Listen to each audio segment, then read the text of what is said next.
Hey, future respiratory therapist. So another request came in to define and help a greater understanding of pressure support and what it is, how it functions, what it does, and what modes and settings you would use to implement pressure support ventilation. And so on the board here, you see what I got here is just pressure support. And there's only two indications for pressure support, and that is one, to overcome the resistance of the artificial airway. Okay, so when we talk about overcoming the resistance of the artificial airway, we're really just talking about low levels of pressure support. It shouldn't take too much pressure support to overcome the resistance of the airway tubing. So 5 to 8 centimeters of water pressure should adequately do that. Okay. Now the second thing you see here is increasing spontaneous tidal volume. You may hear the word augment spontaneous tidal volume in conjunction with pressure support ventilation. And all that simply means is the patient is in a mode of mechanical ventilation that they can breathe and they're allowed to take spontaneous breaths. But for whatever reason, their disease process, their muscle strength or whatever, they're not able to really generate an adequate tidal volume. And so we need to give them a boost of support, okay, to augment or to enlarge or to make bigger that spontaneous tidal volume. And when we're talking about augmenting spontaneous tidal volume, we're really talking about higher levels of pressure support being those at or greater than 10 centimeters of water pressure, okay? Which is why, to kind of start this conversation off, which is why when you do your spontaneous breathing trials, which is fairly certain a common practice that has become kind of a practice across at least our country, to where we assess for readiness for extubation, we typically do that with a CPAP of 5 and a pressure support of 5. That's a minimum pressure support, and you're only given that pressure support to see what that patient can do with the minimal amount of pressure support to overcome the resistance of the artificial airway.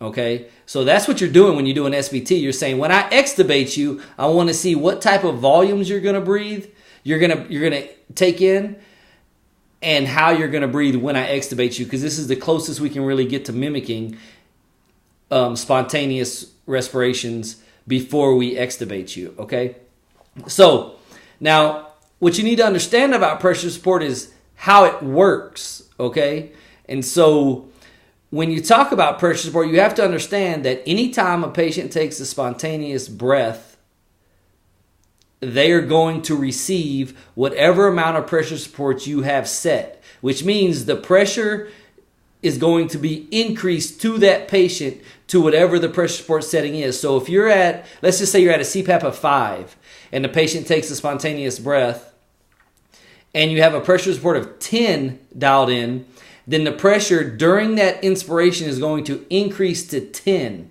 Okay?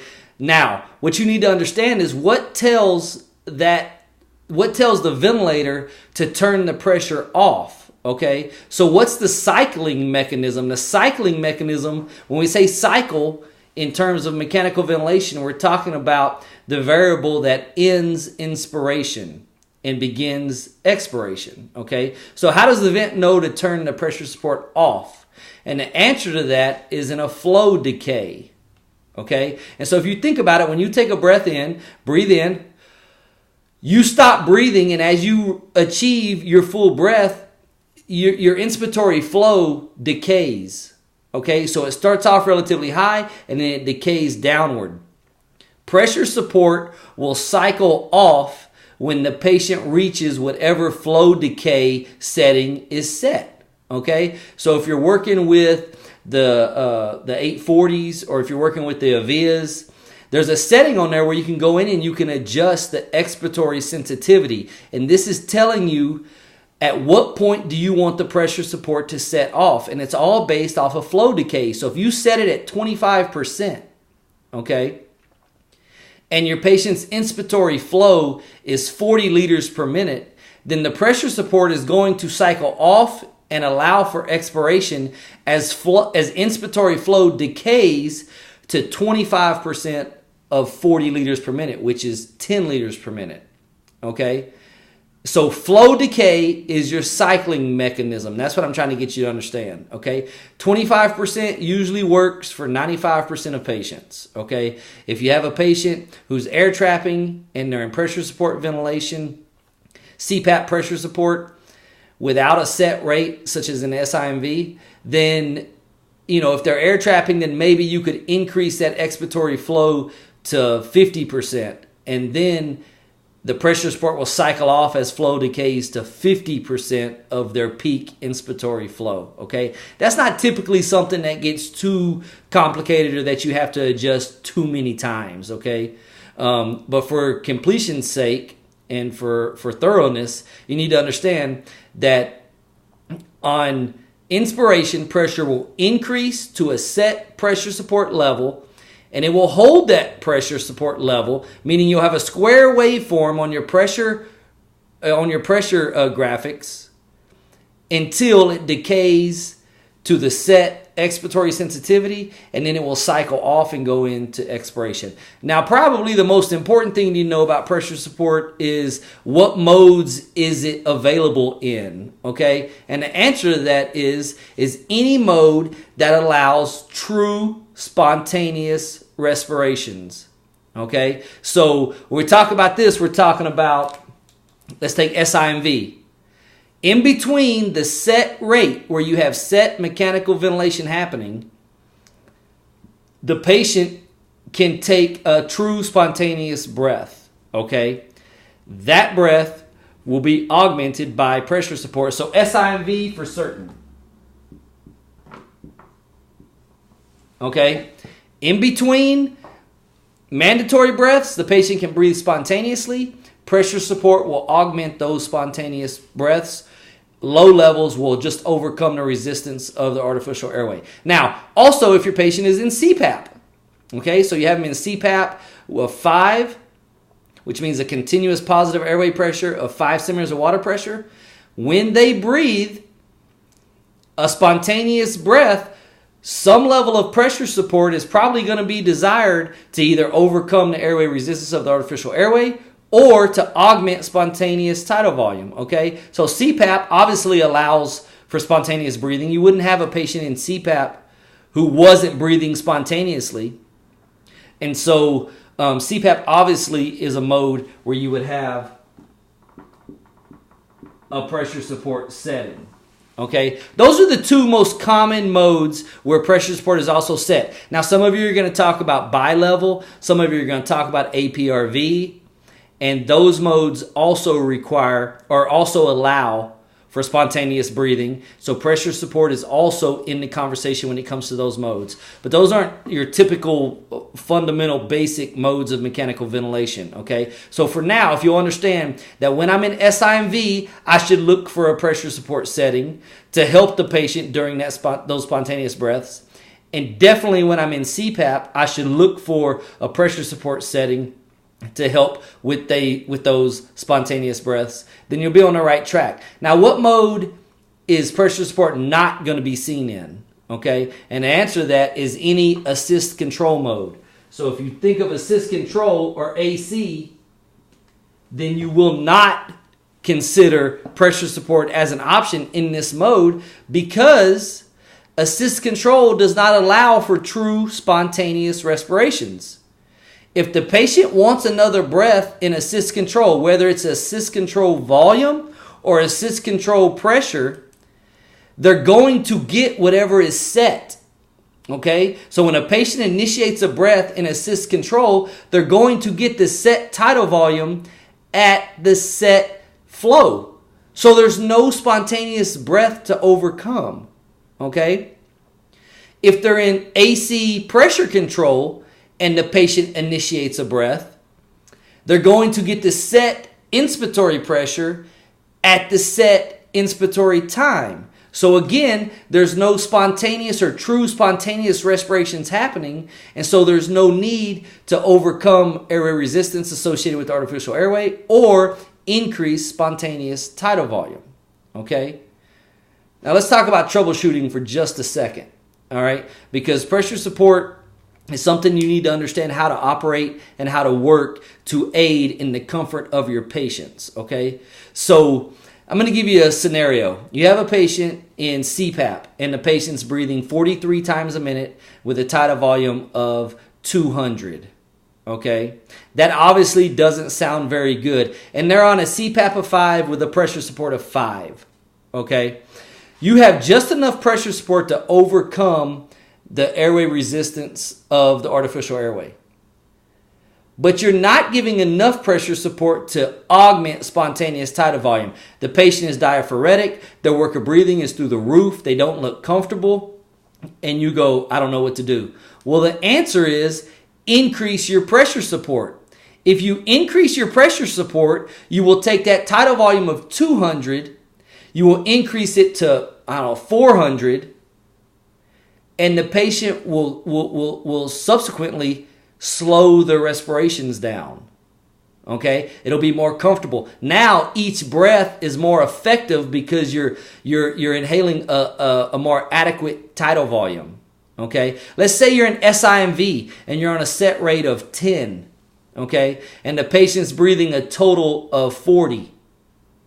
Okay? You look at your vent and your patient's spontaneous tidal volume is 200. Well, you have them on a set rate of 10 with a set tidal volume, but what you have them on is not enough for that patient's mental drive to breathe to maintain a normal acid-base balance. And so their drive to breathe is increased. So they're breathing an additional 30 times a minute with a tidal volume of 200, and that's not enough. So what do? You increase your pressure support to a level that will augment spontaneous tidal volume, increase it to 10, increase it to 12, and watch their tidal volumes go up and watch their rates go down. Now, the interesting thing about pressure support is typically minute ventilation will always stay the same.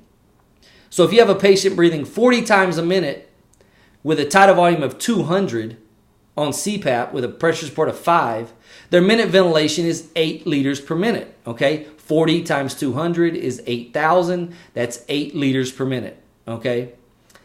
When you increase the pressure support, if their tidal volume goes up to 400, their rate will probably go down to around 20, which is still a minute ventilation of about 8 liters per minute, because now they're breathing 20 times a minute with a tidal volume of 400. 20 times 400 is 8,000 mLs, turns into 8 liters per minute, okay? So you need to understand that. If you have a patient on SIMV, let's say they're on a rate of 12, and they're not breathing above the ventilator, but you have a pressure support of 10 dialed in, the pressure support in that situation is doing nothing, okay? Why? Because the patient is not breathing any spontaneous breaths above the set rate. So pressure support does nothing to set tidal volumes. It does nothing to set pressure controls when you're in pressure control mode. It only affects the spontaneous breath, and that's the drive, that's the message you need to get today. That's what I want to drive home, is that when you think pressure support, you're thinking spontaneously breathing patients. Okay? Period. That's it. And when you look at their spontaneous respirations, if their tidal volumes are inadequate and their rate is increased, then you need to increase your pressure support with the hopes of increasing tidal volume and decreasing the rate and ultimately easing the work of breathing for your patient. Okay. Last troubleshooting tip you need to know about pressure support is when you're weaning a patient. Okay. You put them in CPAP of 5 with a pressure support of, 10 or 12 or 15 or whatever it was. You don't adjust that pressure support from whatever mode you come out of. And the patient is only breathing 6 times a minute with tidal volumes at a liter or 1,200 mLs. Okay, so 1,000 mLs or 1,200 mLs. Their minute ventilation is 6 to 7 liters per minute, but it's only requiring 6 breaths a minute. Okay, maybe your apnea alarm starts to go off because the patient is not breathing very often. In this case, your pressure support setting is too high. Okay, you're giving too much support. So the tidal volumes are so large that the patient only has to take 5 or 6 breaths a minute, and that's setting off your apnea alarm. The way you fix this is by decreasing your pressure support.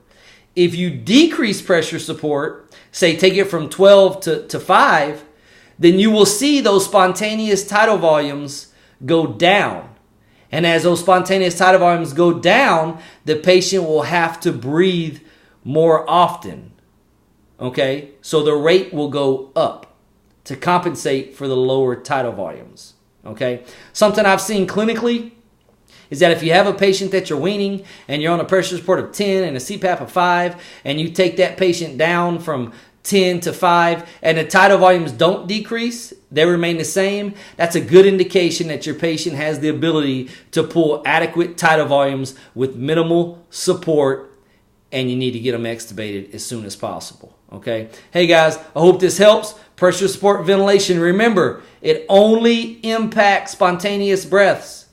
If you're in an assist control mode, pressure support is not even in the conversation. Okay? I like to ask my students this. They're doing a vent assessment, and they tell me the patient's in assist control, and they're giving me all the numbers, and I say, what was your pressure support? And that, my friends, is a trick question. But it's really not a trick question. It's a critical thinking question. I will ask, you're in AC, what's your pressure support? And what I want my students to verbalize to me is this. I'm in assist control, Joe. I don't need pressure support because there's no true spontaneous breaths happening. Okay? Hey, I hope this helps. If you have any questions or need further clarifications, be sure to leave me a comment below. I'll come back and clarify it and help you as much as I can. Hope you're having a great day.